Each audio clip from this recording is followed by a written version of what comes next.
वंदना वंदना वंदना वंदना।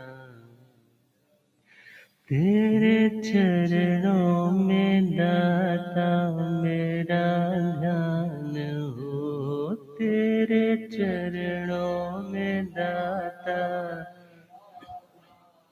झूठी दुनिया से दिल मेरा अनजान हो, झूठी दुनिया से दिल मेरा। चाहे सुख में रहो चाहे दुख में रहो, चाहे सुख में रहो चाहे दुख में रहो, समता टूटे नहीं है यही स्पंदना, समता टूटे नहीं है यही स्पंदना। वंदना वंदना वंदना वंदना वंदना वंदना वंदना। मुझको दलदल से अब तो निकालो प्रभु, मुझको दलदल से अब तो। मैं तो आया शरण में संभालो प्रभु, मैं तो आया शरण में। कोई तुम सा नहीं इस जहां में कहीं, कोई तुम सा नहीं इस जहां में कहीं। तेरे चरणों में दाता है अभिवंदना, तेरे चरणों में दाता है अभिवंदना।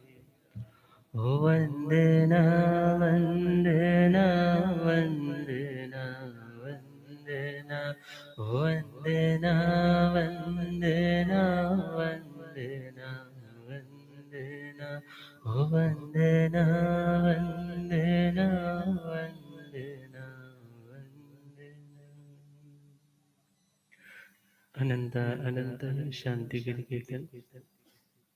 शासनपति भगवान महावीर स्वामी के पावन चरणवृंदों में हार्दिक भावना वंदन नमन। मेरे अंधेरे जीवन को रोशनी प्रदान करने वाले परम उपकारी आगम ज्ञान के भंडार, आगम ज्ञाता, आगम पुरुष, जिन शास्त्र रतन हिमाचल केसरी उपाध्याय भगवंत श्रद्धे गुरुदेव श्री जितेंद्र मुनि जी महाराज साहब के पावन चरण कमलों में हार्दिक भावना वंदन नमन। आदरणीय सेवाभावी श्री प्रशमित मुनि जी, धर्म सभा में उपस्थित धर्मानुरागियों, सुशीलवती माताओं एवं बहनों, असीम पुण्योदय से भाग्योदय से आप सबको संतों का समागम और वीतरागवाणी श्रवण करने का सुअवसर प्राप्त हो रहा है। हम अपना प्रसंग प्रारंभ करें उससे पूर्व आज का पावन प्रसंग श्रमण संघ के द्वितीय पटधर जैन धर्म दिवाकर समता विभूति प्रातः स्मरणीय परम पूज्य आचार्य सम्राट श्री आनंद ऋषि जी महाराज साहब का पावन जन्म दिवस।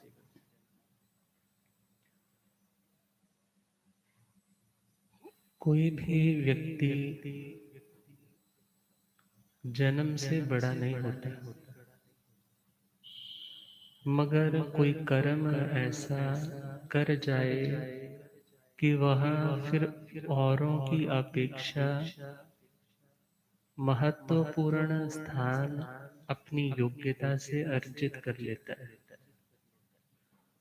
जिंदगी में कुछ उपलब्धियां तो व्यक्ति को नैसर्गिक होती है। नैसर्गिक मतलब स्वाभाविक, नेचुरल, जिन्हें कहा जाता है इसका तो ये बाय बर्थ इसके अंदर ये क्वालिटी है। मगर कुछ लोग ऐसे हैं जो अपनी बहुत मेहनत करते हैं और उस मेहनत के सदका वे लोग उस लेवल, उस मुकाम तक पहुंच जाते हैं जिस मुकाम को उस व्यक्ति ने बड़ी इजीली अटेन कर लिया था। मगर याद रखना, आज भी यदि इजीली कुछ मिल रहा है, वो इजीली यूं नहीं मिल रहा। ऑलरेडी उसके लिए आपने वो इनपुट डाल रखी है, डिपॉजिट है, आपके बैलेंस में है, आपकी मेहनत है वो पहले से ही। मगर उसी को जागृत करने के लिए या उसी को अनलॉक करने के लिए आप थोड़ा सा ही अभ्यास करते हो और वह सारी की सारी योग्यताएं आपकी प्रकट होने लग जाती हैं। और किन्हीं लोगों की पूर्व जन्म की साधना आराधना उस कार्य की नहीं है, और उन्हें उस लेवल तक जाने के लिए फिर खूब मेहनत इस जन्म में करनी पड़ती है।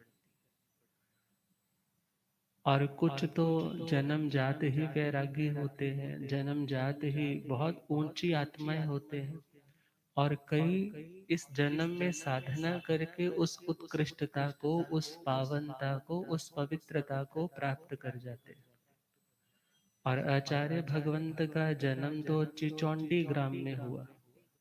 यहाँ हमारे पंजाब में मोस्ट ऑफ सब लोग चिचोड़ी बोलते हैं, मगर उनका जन्म चिचौंडी ग्राम में हुआ, जहाँ पर जाने का सौभाग्य भी मिला। और देवी चंद और माता हुलसा देवी के गृह आंगन में। और कैसा संयोग बना कि बचपन में ही उनके पिता की मृत्यु, देवलोक हो गया। अब बच्चे के सिर से पिता का साया उठना अपने आप में एक बहुत बड़ी घटना है यदि मानी जाए तो। और उन्होंने जब स्कूल से लौट रहे थे, घर पर देखा ये सब लोग रो रहे हैं, माँ ने अपनी चूड़ियां भी उतार दी है, सब लोग क्रंदन विलाप कर रहे हैं। भाई बड़ा था, उससे पूछा भैया क्या हुआ, तो भाई ने बताया कि इस तरह से हमारे पिताजी हमें छोड़ करके चले गए, वो वापस कभी लौट करके नहीं आएंगे। अब वैराग्य का एक अंकुर तो फूटा। क्या दुनिया में कोई भी रिश्ता परमानेंट नहीं होता? क्या जो हमें अच्छा लगता है वही हमसे दूर जाता है? और यदि कोई अच्छा आज है, क्या वो भी चला जाने वाला है? तो फिर ऐसा कौन सा स्थान है जो मिलने के बाद कभी जाता नहीं? और संतों का समागम भी हुआ, गुरुओं की शरण भी मिली, और लगभग 9 वर्ष की उम्र में उनकी दीक्षा हो गई। और साधना में आगे, विनयशीलता में आगे, और उनकी आज्ञा का पालन करने में पूरी तरह से समर्पण का भाव। और उस समय श्रमण संघ का गठन नहीं हुआ था, ऋषि संप्रदाय अलग से एग्जिस्ट करती थी, जैसे पंजाब में पंजाब परंपरा एग्जिस्ट करती थी। मगर जब श्रमण संघ का संगठन हुआ तो सभी संप्रदायों के अलग अलग आचार्यों ने अपनी संप्रदायों की उन पदवियों को, उस अथॉरिटी को छोड़ करके एक आचार्य डिसाइड किया था। और प्रथम आचार्य कौन थे हमारे? जैन धर्म दिवाकर आचार्य सम्राट परम पूज्य श्री आत्मा राम जी महाराज। और देखा जाए, अभी वो संप्रदाय उनकी ऋषि संप्रदाय है, मगर उस ऋषि संप्रदाय में भी वे अपनी साधना में, अपनी वैराग्यशीलता में, अपने अध्ययन में, अपने स्वाध्याय में निरंतर आगे बढ़ रहे हैं। और कहा जाता है, वस्य गुरु कुले नित्यं जोगवं उवहाणवं पियं करे पियं वाई से सिक्खं लद्धुं अरिहई। जो शिष्य गुरुकुल में वास करता है, गुरु के समीप रहता है, गुरु की आज्ञा में रहता है, और एक दिन के लिए नहीं बल्कि नित्य, भले देह से दूर भी जाना पड़े मगर मन से अपने गुरु को, उनकी आज्ञा को, उनकी नजर को हमेशा अपने ऊपर फील करता है, मुझे गुरु देख रहे हैं।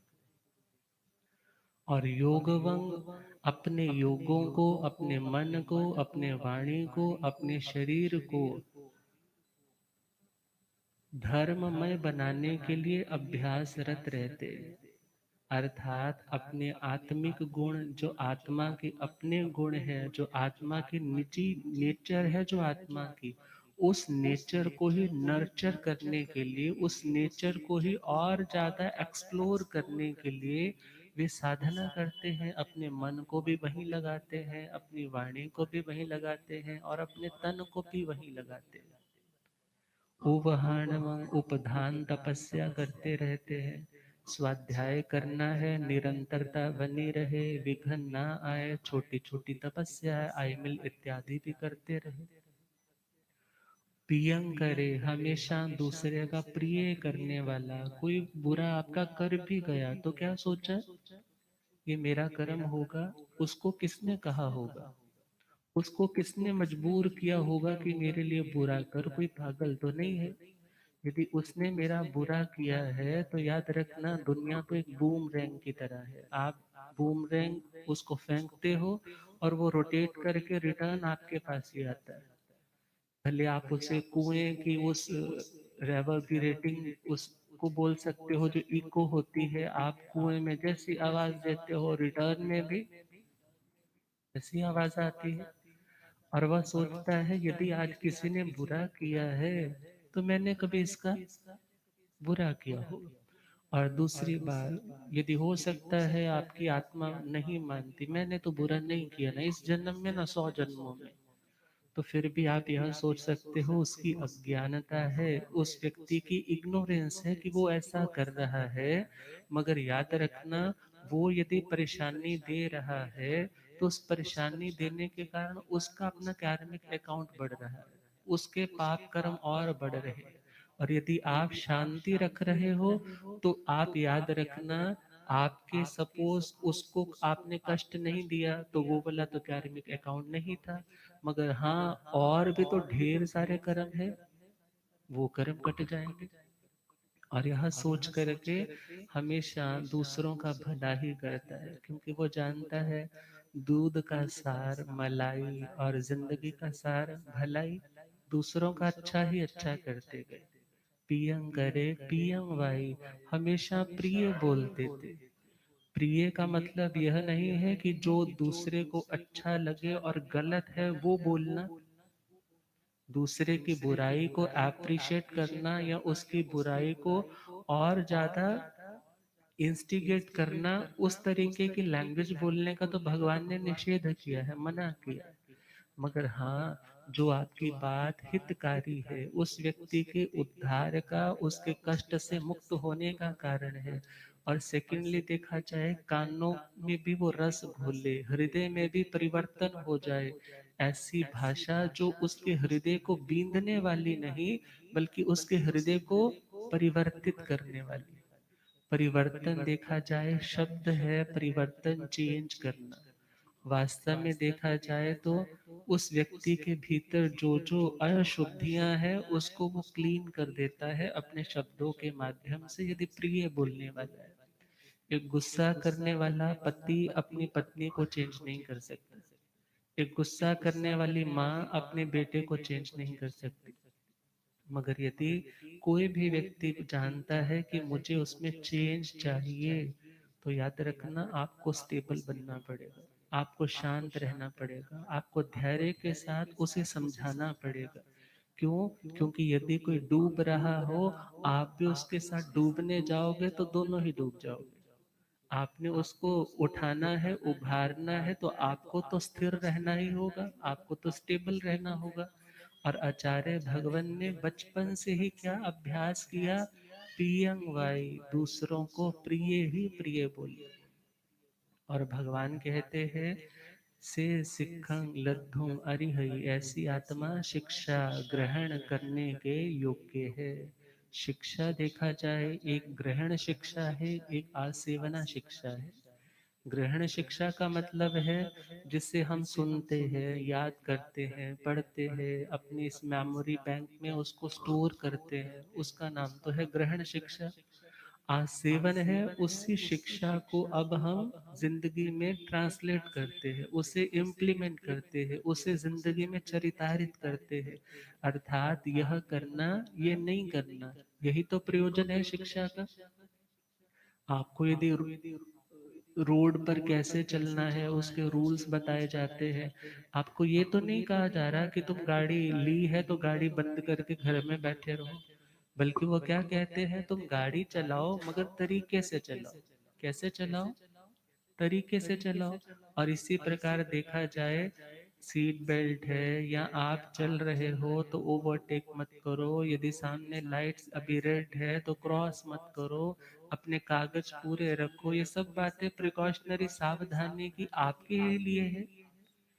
और आप कोई भी रूल फॉलो करते हो उसमें पहला लाभ अपना होता है, और आपके साथ साथ फिर औरों को भी कोई परेशानी नहीं होती।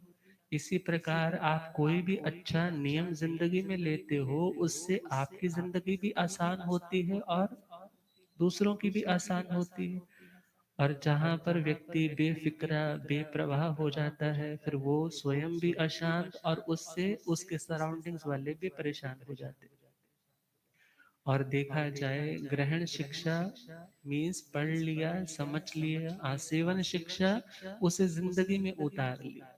और आचार्य भगवंत अपनी जिंदगी में उन बातों को चरितार्थ करते हुए आगे बढ़ रहे, और अपने ऋषि संप्रदाय के वे एक समय उपाध्याय बने, फिर उसके बाद अपनी ही संप्रदाय के आचार्य भी बने।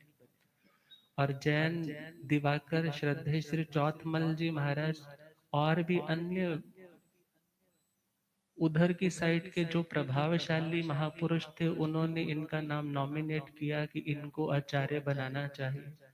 और फिर जब श्रमण संघ का संगठन हुआ, सभी ने अपने पद त्याग दिए, और पहले तो प्रथम आचार्य भगवंत बने श्रद्धेय श्री पूज्य श्री आत्मा राम जी महाराज। मगर जब उनका देवलोक हुआ और उसके बाद ये लोग तो बॉम्बे में विराज रहे थे, और वहां पर ही कहते हैं जो व्यक्ति योग्य होता है उसको कोई पदवी लेने के लिए भागना नहीं पड़ता, बल्कि वो पदवियां चल करके ही कहाँ आ जाती है। जैसे जिसको प्यास लगी है तो वो स्वयं ही तो पहुंच जाता है ना कुएं के पास। धूप लग रही है तो अपने आप ही कोई छायादार वृक्ष दिखता है उसके नीचे चला जाता है। इसी प्रकार वे पदवियां भी खुद को सौभाग्यशाली समझती हैं जब योग्य व्यक्ति के साथ वो जुड़ जाती है। और ऐसे ही आचार्य भगवंत श्री आनंद ऋषि जी महाराज, जिनका सबसे लंबा आचार्य काल रहा, और उस आचार्य काल में वे पंजाब में भी पधारे। हर गांव गांव, हर प्रांत प्रांत उन्होंने अपने पैदल विहार यात्रा के माध्यम से, धर्म के उपदेशों के माध्यम से अपनी शांति, अपनी करुणा, अपनी मैत्री और अपने स्वाध्याय के प्रति लोगों में जागृति को पैदा किया। और उनके लिए तो प्रसिद्ध है कि जी, उनके भीतर विनयशीलता बहुत थी। अपने से दीक्षा में कोई भी वृद्ध संत है, थोड़े भी बड़े हैं, भले वो स्वयं आचार्य पदवी पर हैं, फिर भी उन्हें विधि पूर्वक वंदना करते हैं। क्योंकि देखा जाए वह पदवी की ओर से बड़े हैं मगर दीक्षा में अभी उनसे छोटे हैं, तो वे कभी विनयशीलता में चूकते नहीं थे। और देखा जाए, जब एक बड़ा व्यक्ति भी विनय करता है तो वह ऐतिहासिक पुरुष बन जाता है, हिस्टोरिकल मैन बन जाता है। और यदि एक छोटा व्यक्ति विनयशील बनता है तो वह ज्ञानवान बन जाता है। और वे आचार्य भगवान बचपन से ही तो विनयशील थे, ज्ञानवान तो बन ही गए, मगर उसके बाद भी उनके भीतर की जो विनयशीलता थी, मेरे ख्याल से श्रद्धेय श्री भागमल जी महाराज साहब का आता है कि वो दीक्षा में उनसे ज्येष्ठ थे, तो उनको उन्होंने विधि पूर्वक वंदना की। मगर वे उनका हाथ पकड़ते हैं कि आप हमारे संघ के कर्णधार हो, संघ के आप सर्वोत्कृष्ट पदवी पर विराजमान हो, आप वंदना ना करें। अर्थात भले वह दीक्षा में वृद्ध है मगर एक आचार्य पदवी के नाते उनको आदर सम्मान देना भी तो योग्य है। और देखे, आचार्य भगवान के लिए विनयशीलता का एक छोटा सा उदाहरण आता है। एक बार उन्हें एक किताब थी फारसी की, गुलिद गुलिद गुलदिस्ता करके नाम था उसका, या गुलिस्ता करके नाम था। और वह उनको पढ़नी थी। किसी मौलवी को इनवाइट करना था कि वो आकर के पढ़ाए। और उन्होंने सोचा कि जिससे ज्ञान लेना है उससे अपना आसन तो ऊंचा नहीं होना चाहिए। और वे तो आचार्य पदवी के धारक है, जिनके चरणों में सारी दुनिया झुकती है, मगर वे उस मौलवी जी के आने से पहले ही अपना आसन जमीन पर बिछा करके बैठ गए। कारण क्या, उस समय उठेंगे तो इर्द गिर्द के श्रावक लोग भी बोल सकते हैं, मगर वे अपनी विनयशीलता में पूरे निष्णात थे।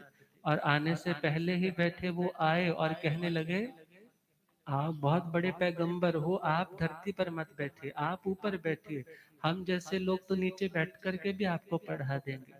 मगर उन्होंने क्या कहा, जिससे ज्ञान लेना है उसको तो, यदि ऊपर नहीं तो एटलीस्ट मैं भले संघ का आचार्य हूं, तो आप पैरेलल बैठ जाइए, आप भी धरती पर बैठ जाइए। अब देखना होगा, उन्होंने अपनी छोटी छोटी विनय की बातें शिष्यों के लिए एग्जाम्पल सेट कर दी कि तुम्हें भी कैसा भाव रखना है, सौहार्द पूर्वक, मित्रता पूर्वक, कि कभी किसी को इस बात से यह ना लगे कि इनमें उदंडता है, इनमें अहम की वृत्ति है कि हम बहुत उत्कृष्ट हैं। और देखा जाए ऐसे आचार्य भगवंत श्री आनंद ऋषि जी महाराज चितौंडी में, उनके प्रति लोगों में इतनी आस्था है। हमने देखा रात्रि का प्रवचन था और वहाँ गांव के लोग अपने घरों से ही अपनी बोरियां लेकर के आ गए। आसन तो क्या थे, सड़क के ऊपर उन्होंने अपनी अपनी बोरियां बिछाई और प्रवचन हुआ। और लोगों की भावना इतनी, हमें तो सुबह सुबह विहार करना था, तो सुबह सुबह लोग इतने थे, लग रहा था जैसे चौमासे का विहार कर रहे हो। और उनकी भावना थी कि आप और रुको, आप यहाँ पर और रुको। और वे सिर्फ जैनियों के ही गुरु नहीं थे, बल्कि वहाँ के जो मराठा लोग हैं और भी कई कौमें हैं, वो उन्हें अपना देव मानते हैं। जैसे लोग देव देव पूजा करते हैं, ऐसे ही वह अपने प्रत्येक कार्य के लिए उन्हें पहले, देखा जाए जो मान्यता करते हैं उनको पहले मानते हैं, उनके नाम के वे लोग रात्रि जागरण करते हैं। अर्थात उनकी भावना अपनी भक्ति के अनुरूप है। और साधना के मार्ग पर बढ़ते बढ़ते उन्होंने जो कुछ भी प्रवचन इत्यादि दिए, और देखा जाए वो सारे के सारे आनंद प्रवचन संग्रह में, स्यादवाद के ऊपर भी बहुत सुंदर ग्रंथ है, न्याय के ऊपर भी सुंदर ग्रंथ है।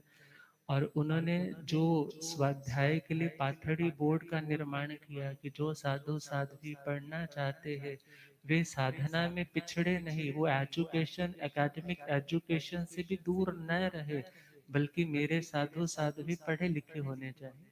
और उन्होंने अपना एक बोर्ड तैयार करवाया, पाथड़ी बोर्ड, जो अहमदनगर से ही चलता है। और उसमें बहुत सारे साधु साध्वी हमें पढ़ाई करते हैं। और आचार्य भगवंत, जिनकी साधना के लिए, जिनके अनुशासन के लिए कहा जाता है कि वो ऐसे लीडर थे, क्योंकि एक होता है बॉस और दूसरा होता है लीडर। और बॉस क्या कहता है, आप बॉस से डू इट, ये करो, और अ लीडर से लेट अस डू इट, आओ हम सब मिलकर के यह करते हैं।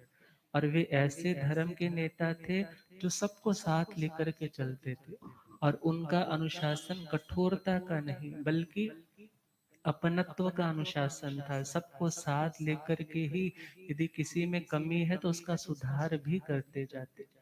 और ऐसे आचार्य भगवंत अपने जीवन की अंतिम समय में अहमदनगर में ही विराजमान थे। और उस समय भी जो अन्य संप्रदायों के महामुनीश्वर थे, दिगंबर हुए, श्वेतांबर हुए, मूर्ति पूजक हुए, स्थानक वासियों के हुए, सब लोग आकर के उनको मिलते थे, क्योंकि वे उस समय स्थविरवास में विराजमान थे।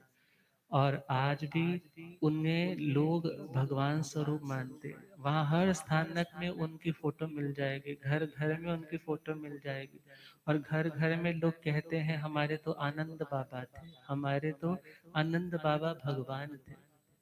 और बहुत जगह तो उनकी यात्राएं भी चलती, चिचौंडी से निकलते हैं वो लोग, वहां पहुंचते हैं सीधा अहमदनगर। और वहां पर देखा जाए जो समाधि स्थल है वो समाधि स्थल भी वो शांति का ही कुंज है कि व्यक्ति आकर के बैठता है और उन्हें स्मरण करता है कि देखो उनकी साधना कितनी गजब की थी, सारी उम्र बचपन में ही दीक्षा होगी मेरी ग्राम में, और उसके बाद अपनी साधना में, आराधना में, संघ की व्यवस्थाओं में पूर्ण जिंदगी को समर्पित कर दिया। और स्वाध्याय में, गाने में देखा जाए, कहते हैं उनकी कोई रीस नहीं थी। उन्हें अलग अलग कविताओं का, अलग अलग जो उधर के राइटर्स हैं, इवन पंजाब में आए थे तो पंजाब के नत्था सिंह इत्यादि के भजन भी बड़े झूम करके वो सुनाते थे।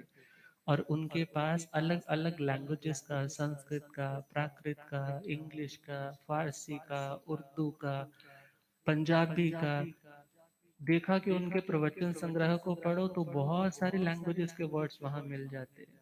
अर्थात उन्होंने शासन की खूब प्रभावना की, एक एक गांव में अपने कदमों को रखा।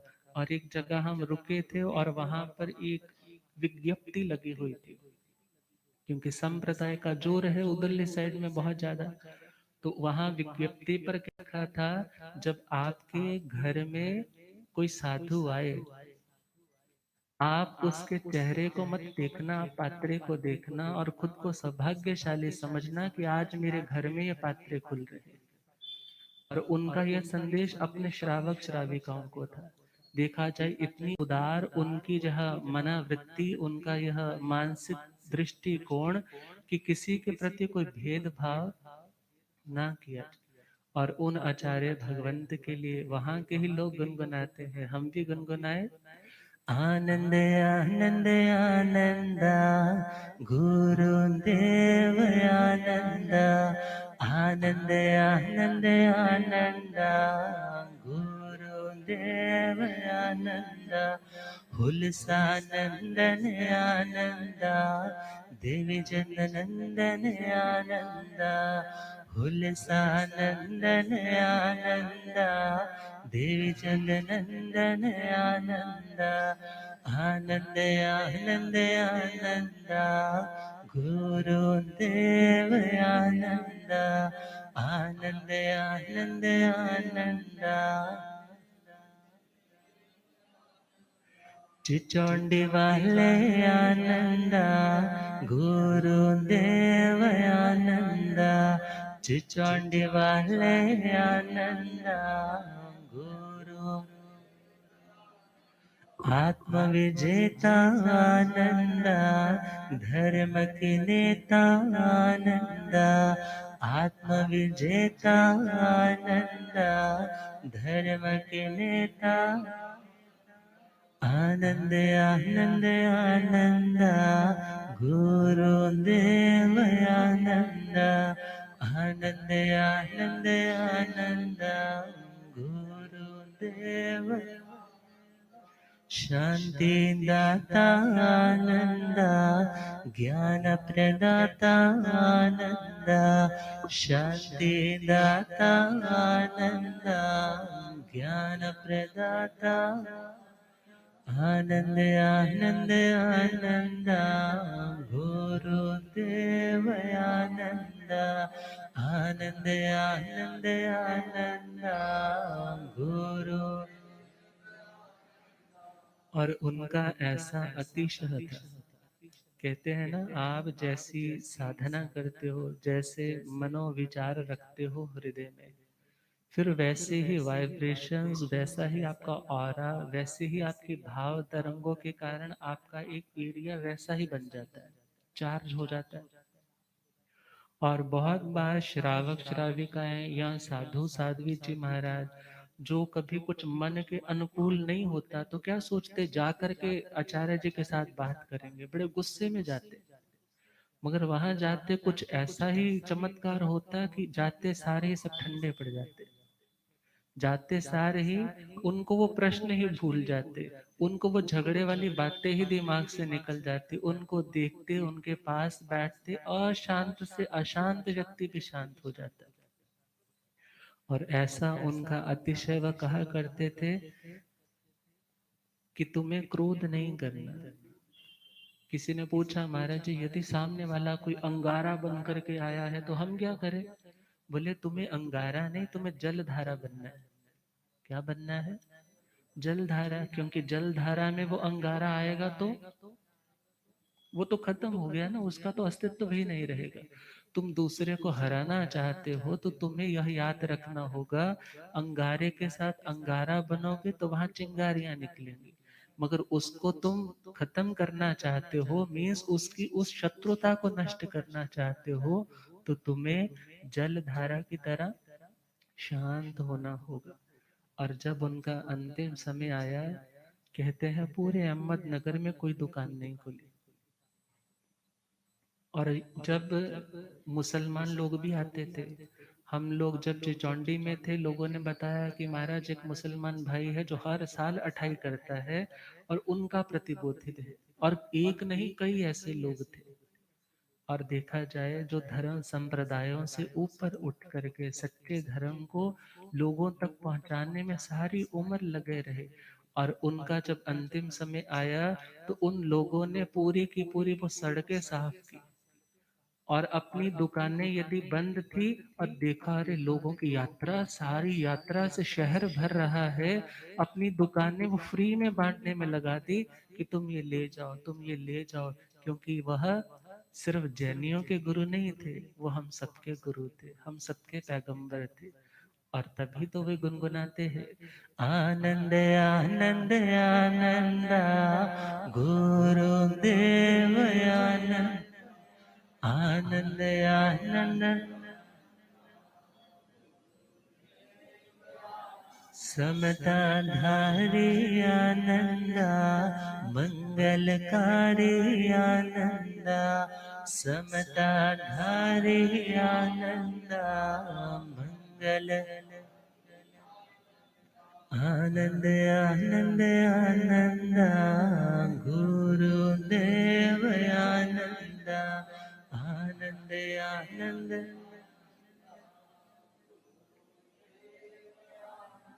और आनंद किसे कहा जाता है? आ का मतलब होता है समन्ता, चारों ओर से। और नंद शब्द बना है टू नदी समृद्धों से, जिसका अर्थ होता है चारों ओर से समृद्धि देने वाला, चारों ओर से खुशहाली देने वाला। और उनका नाम ही इतना पावन, इतना पुण्यशाली है कि उनका नाम रटते रटते ही आनंद आने लग जाता है। और ऐसे आचार्य भगवंत का जन्म हुआ। उनका जन्म ऐतिहासिक क्यों है? क्योंकि उन्होंने जो कार्य किए वो हर आदमी नहीं कर पाता। और उनका जीवन की निर्लेप वृत्ति और संघ के प्रति दूरदर्शिता, परंतु संघ की मर्यादाओं में रहते हुए ही असंप्रदायिक चिंतन, और उस चिंतन के माध्यम से धर्म का खूब प्रचार किया। और हम जब लोग जा रहे थे गांव गांव से, सड़क से निकल रहे थे, छोटी छोटी गांव की सड़कें, खेतों में काम करने वाले, टोपी लगाई हुई है, धोती लगाई है मराठी लोग, वो घरों से, खेतों से निकल करके आते और अपने घरों से भागे भागे फोटो लेकर के आते, बोलते ये हमारे आनंद बाबा है, ये हमारे आनंद बाबा है। अर्थात वहां जाकर के पता लगता है भक्ति क्या चीज होती।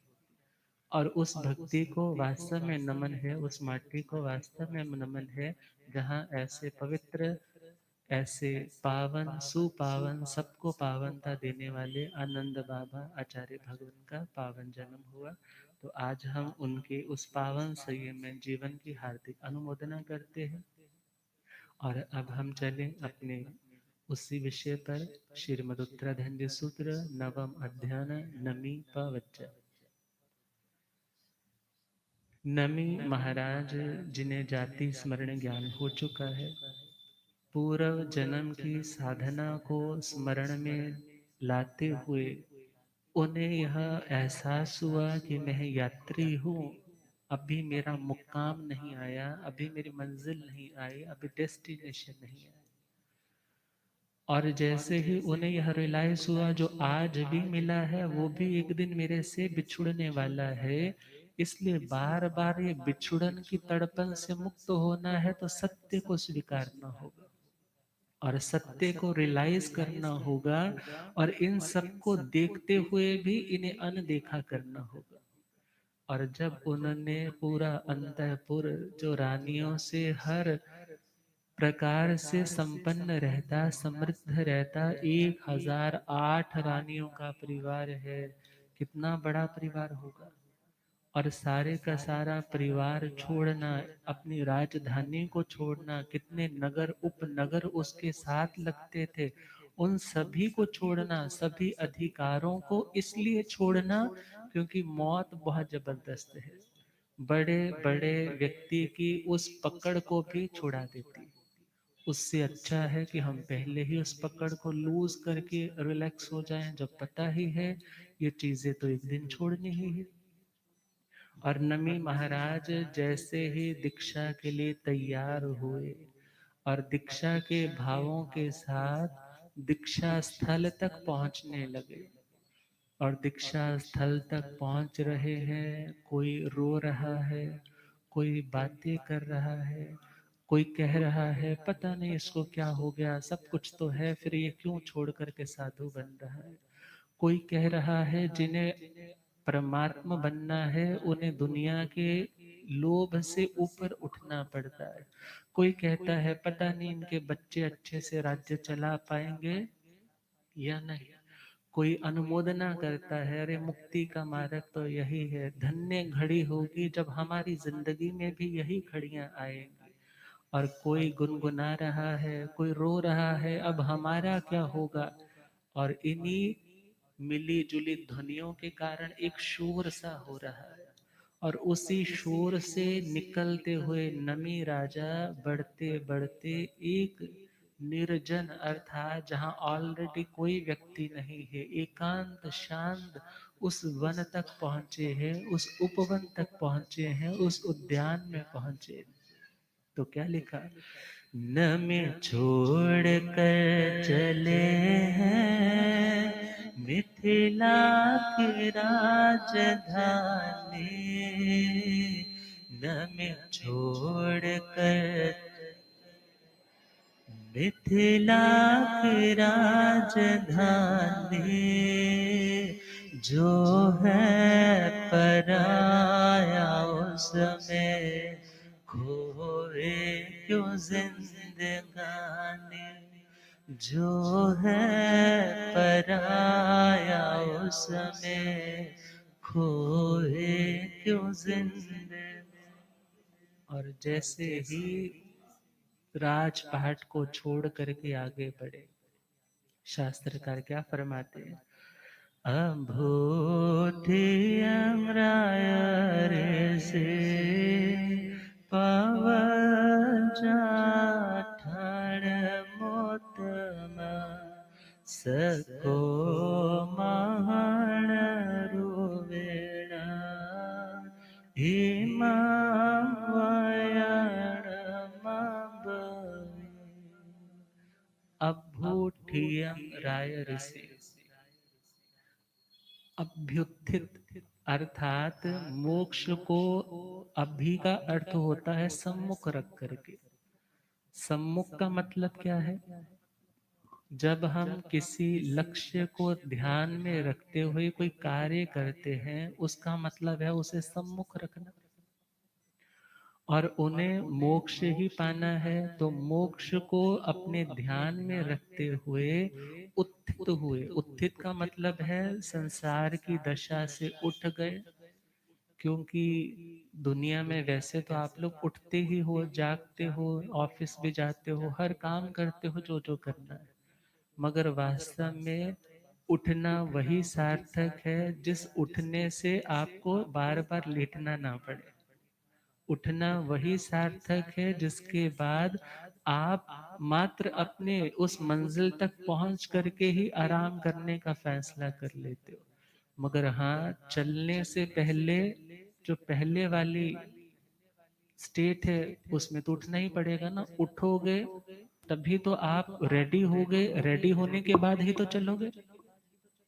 और इसी प्रकार हम देखें वो नमी महाराज अपनी दुनिया की उस गृहस्थ अवस्था से उठ गए, उस मोह के झूले में झूल रहे थे। आज तक तो उस झूले में उनकी वह जागृति मंद पड़ी थी, बेहोशी में थी, मगर जैसे ही उठे हैं, क्यों? क्योंकि वह मदहोशी चली गई। मदहोशी बेहोशी टूटी है, होश में आए और उठ पड़े। और उठने के बाद सोचा कि मुझे जाना कहाँ है, मेरी मंजिल कौन सी है। और यह मंजिल इस झूले में झूलते झूलते तो नहीं मिल जाएगी, उठना पड़ेगा, चलना पड़ेगा, और चलेंगे तभी मंजिल आएगी। तो मोक्ष को अपने ध्यान में रखते हुए वह गृहस्थ पर्याय को त्यागते हुए मोक्ष पाने के लिए प्रव्रज्या दीक्षा लेना आवश्यक है, यह सोच करके वह घर की उस पर्याय से निकल पड़े। दिल्ली जाना है तो दिल्ली जाने के लिए आपको कोई ना कोई व्हीकल तो यूज करना पड़ेगा। हाँ, यदि महाराज जी हो तो भी तो ये व्हीकल ही है ना, देह भी क्या है? बैठने वाला कौन है अंदर? चलने वाला कौन है अंदर? आत्मा है। मगर अब हम सिंपल से लैंग्वेज में समझे, किसी को दिल्ली जाना है तो उसे गाड़ी चाहिए, परंतु यदि वो जलंधर वाली गाड़ी में बैठेगा तब तो दिल्ली नहीं आएगा। अब जिसे मोक्ष जाना है तो उसे दीक्षा वाली गाड़ी में आना होगा, और जिसे तो दुनिया में जाना है तो दुनिया वाली गाड़ी में तो ऑलरेडी बैठा है। तो वे नमी राज ऋषि क्यों कहा गया? शास्त्रों में आता है, कामः क्रोधस्तथा लोभः हर्षो मानो मदस्तथा षट वर्गम उत्सृजेदेनम यह सदा स सुखी भवे। राजनीति का यह श्लोक है, जब एक राजा अपने भीतर की कामनाओं को त्याग देता है, वासनाओं को छोड़ देता है, क्रोध को छोड़ देता है, क्योंकि क्रोध भी तभी होता है जब हमारी कामना पूर्ण नहीं होती। हमारी कामना पूर्ति में कोई व्यक्ति अवरोध खड़ा करे, उसमें कोई रुकावट डाले, कोई रोके या टोके। और जो काम को भी छोड़ देते हैं, क्रोध को भी छोड़ देते हैं, लोभ को भी, दूसरे के अधिकारों को छीनने की उस लालसा का भी, उस तमन्ना का भी त्याग कर देते हैं। दूसरे की थाली का लड्डू बड़ा लगता है, लगे, मुझे क्या, मैं अपने साधनों में संपन्न हूं, मैं उसमें संतुष्ट हूं। ऐसी भावना वाले हर्षो मानो मदस्त था। जो हर्ष, हर्ष का मतलब क्या है? एक एक्साइटमेंट, कुछ अनुकूलता मिलती है तो रोया रोया व्यक्ति का खिल जाता है। मगर वह उस समय कुछ मिलता भी है तो क्या सोचते हैं, ये मिला हुआ भी एक दिन जाने वाला है, फिर किस बात का हर्ष करना। और ना मान करते हैं, यदि कुछ है भी तो यह नहीं है अब घमंड करने लग जा, I am superior, you are inferior, मेरे को ज्यादा आता है, तेरे को कहाँ आता है। वह क्या सोचते हैं, कर्मों का कुछ नहीं पता। आज बहुत सुंदर लगने वाला व्यक्ति लकवा हो गया, चेहरा ही टेढ़ा हो गया, कहाँ गई वो सुंदरता? आज बहुत सुंदर बोलता था, बहुत उसके बोलने की कोई दुनिया में कोई कॉम्पिटिटर नहीं था, परंतु ऐसा ब्रेन हैमरेज हुआ, सारी बोलने की वो डाटा ही सारा उड़ गया, कहाँ से बोले। अब देखा जाए, भगवान कहते हैं मानना गुरुदेव पधारे, हो रब मेरा। तो हम बात कर रहे थे नमी महाराज, जो मोक्ष को पाने के लिए इस गृहस्थ की अवस्था से अब ऊपर उठ गए। और उन्हें राज ऋषि क्यों कहा? क्योंकि वे जब 6 दोषों को छोड़ देते हैं तो राज अवस्था भोगते हुए भी उन्हें ऋषि बोल दिया जाता है, राज ऋषि। और हर्ष और मान, मान का मतलब कि मेरी मान्यता हो, मेरे को भी कोई पूछे, मेरे को लोग माने, सुनते हैं ना देवी देवताओं का।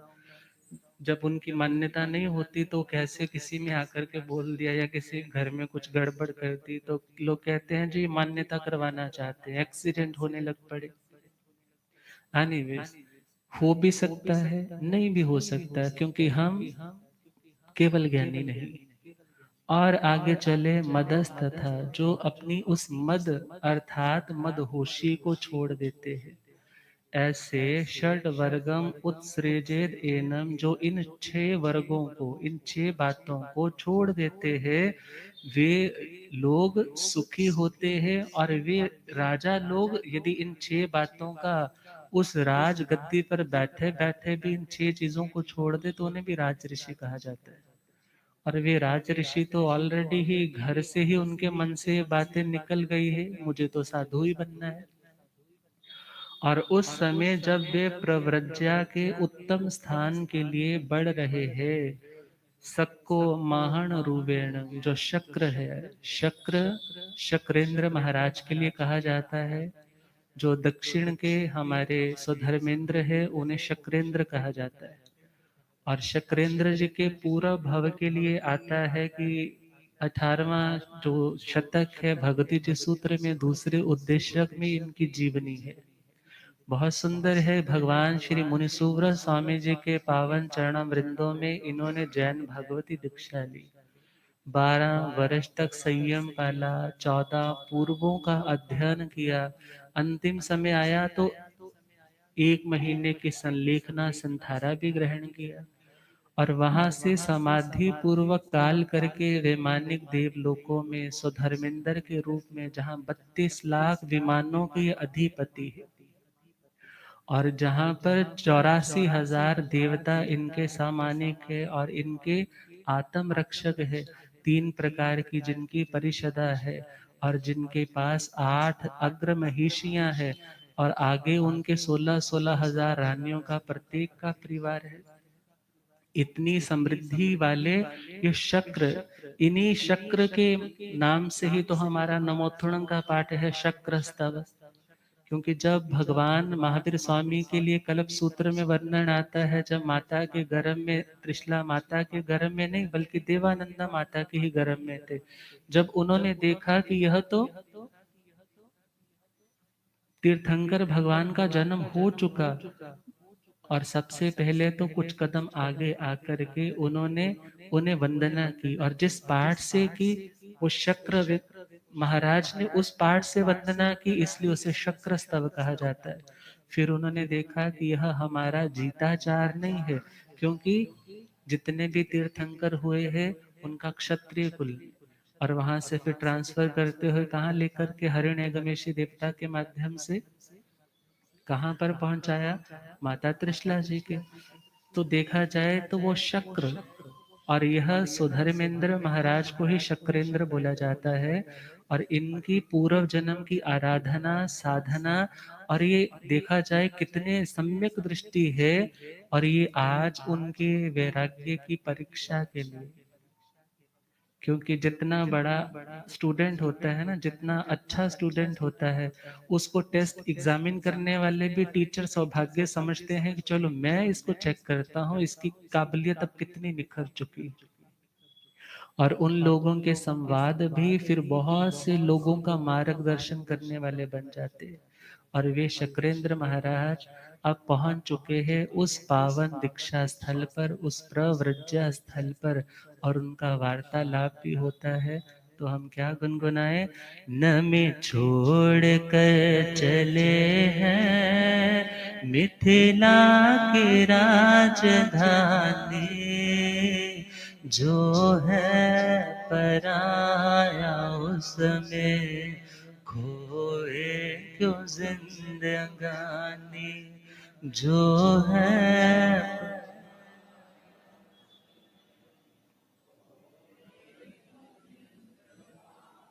शकरेंद्र वेश बदला, ब्राह्मण का रूप धारा, पहुँचे हैं दीक्षा स्थल पे, झमघट लगा था सारा, झमघट लगा था सारा।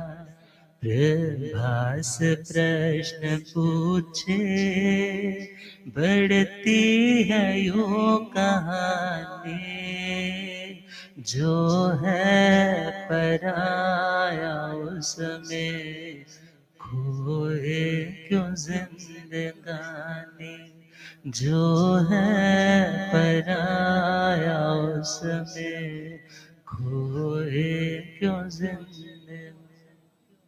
अब क्या प्रश्न होते हैं, उस प्रव्रज्या को प्रव्रज्या क्यों कहा जाता है, इन बातों के ऊपर भी हम चिंतन मनन इसके